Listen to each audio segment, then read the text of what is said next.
Hi, this is Tamal Kumar Mazumdar again. Today I want to share my thoughts on Tata Consumer Products Limited. Tata Group recently appointed Sunil D'Souza as the new CEO of Tata Consumer Products Limited with effect from 4th April 2020. In addition to that, they appointed Ajit Krishna Kumar, son of Tata veteran, as the Chief Operating Officer of the company. Board meeting of the company will be held on 14th May 2020 to consider financial year 20 results as well as declaration of dividend. There are some issues which requires Mr. D'Souza's attention. In order to consolidate its consumer products business, Tata Group, through a scheme of arrangement, transferred Tata Chemicals Limited's consumer product business consisting of packaging, marketing, distribution, and sales of vacuum evaporated edible common salt under the name Tata Salt, spices under Tata Sampan brand, protein foods, certain food and other products to erstwhile Tata Global Beverages Limited, whose name changed to Tata Consumer Products Limited. As regards salt is concerned, Tata Chemicals will keep with it production of vacuum evaporated edible salt through a long-term supply agreement, initially for 25 years, with an option to extend it as mutually agreed. Will supply it to Tata consumers, who in turn will market it under the brand name Tata Salt. Yearly production of vacuum evaporated salt of around 700 to 800 crores will be with Tata Chemicals. Through the scheme, Tata Consumer Products will increase its yearly turnover of around 1000 crores and a profit of around 200 crores. Net asset value of around 70 crores transferred to Tata Consumer from Tata Chemicals. But what is disturbing is that the Tata Chemical market share of vacuum evaporated salt started losing regularly. Its current market share is around 65% from 68% a couple of years ago. I strongly believe that Tata Consumer Products will use its marketing skill and make further investment in order to increase its market share of vacuum evaporated edible salt from 65%, and will also try to make spices and protein foods more visible all over India. As both the companies are in Tata stable, they have not signed any non-compete agreement. But in order to avoid ambiguity, Tata Consumer Products must pursue Tata Chemicals to amend its object clause numbers Roman 3.2 and 14A suitably. For the last couple of years, I am mentioning about failures on the part of the management in turning around branded water business. Tata Tea, earlier avatar of Tata Consumer Products, took over loss-making Mount Everest mineral water in 2007, incurring a cost of rupees 210 crores. During 2014, Everest mineral water was merged with the Tata Tea Limited, mentioning that the merger will bring increased operational efficiency with better synergy in coming years. But after 5 years of the merger, its sales figure of around only 31 crores with a loss figure of 21 crores, before considering interest and other unallocables during financial year 2019. During the last 9 months period ended 31st December 2019, against sale of 20 crores, it booked a loss of 9 crores. The parent has also an investment of rupees 107 crores in Nourishco Beverage Limited as on 31st March 2019. The size of the Indian liquid beverages market is around 20,000 crores, and water contributed 18% of the same, that is 3,600 crores in India. There are more than 3,000 organized and around 12,000 unorganized mineral water companies in India. Tata Consumer Products market share is less than 1%, of the packaged water market, despite being in the business for more than 13 years. The entire top management team must do some soul searching regarding its failure to make footprint visible in the packaged water market, despite Tata name associated with it. Tata Consumer Products subsidiary, Amalgamated Plantations Private Limited, is also not in good shape. In it, Tata Consumer has an investment in its equity and preference shares totaling rupees 120 crores as on 31st March 2019.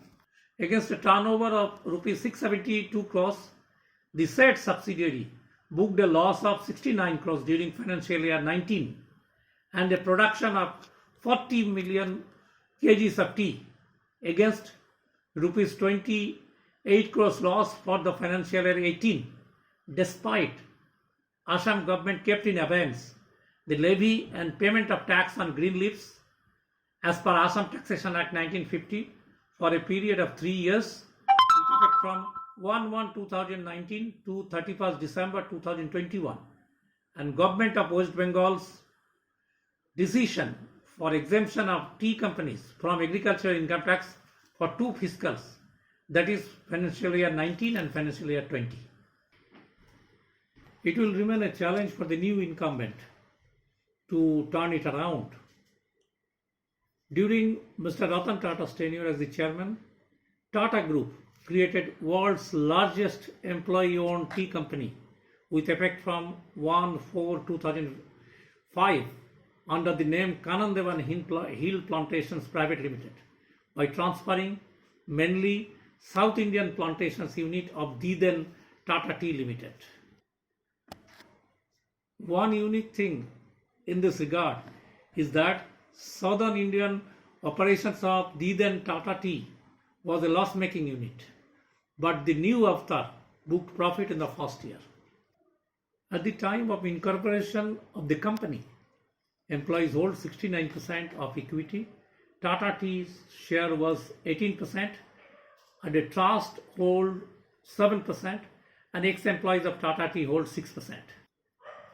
But subsequently, Tata Tea and Tata Global Beverages, earlier avatar of Tata Consumer Products Limited, started increasing its stake, and currently as on 31st March 2019 hold 28.52% of the equity from its earlier stake of 18% at the cost of decrease in employee stake, which is not at all desirable.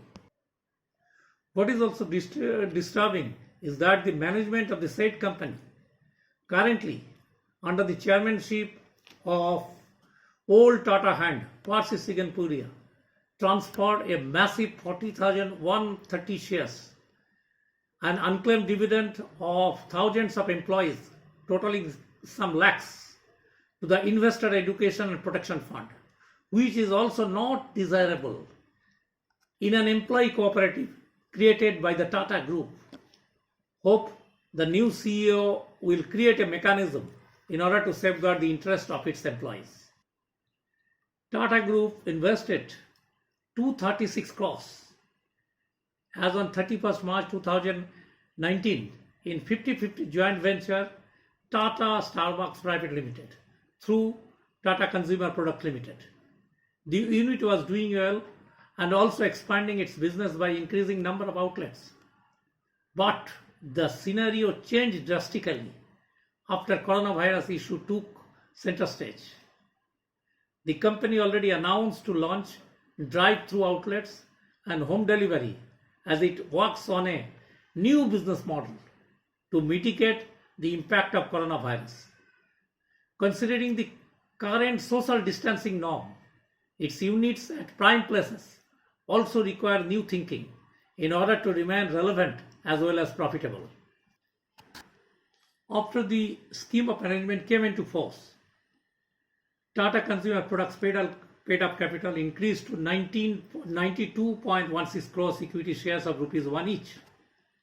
If the company wants to keep dividend intact like financial year 19, that is rupees 2 rupees 50 paisa per share, then they require rupees 270 crores, which includes dividend tax, also due to increase in paid up capital. Last year the figure was rupees 190 crores. A company earlier used to build up reserve from its retained earnings by way of transfer to general reserve, but the provision of Section 123 of the Companies Act 213, which came into effect from 1/4/2014, do not require mandatory transfer of a part of the profits of a company to the reserve prior to declaration of dividend.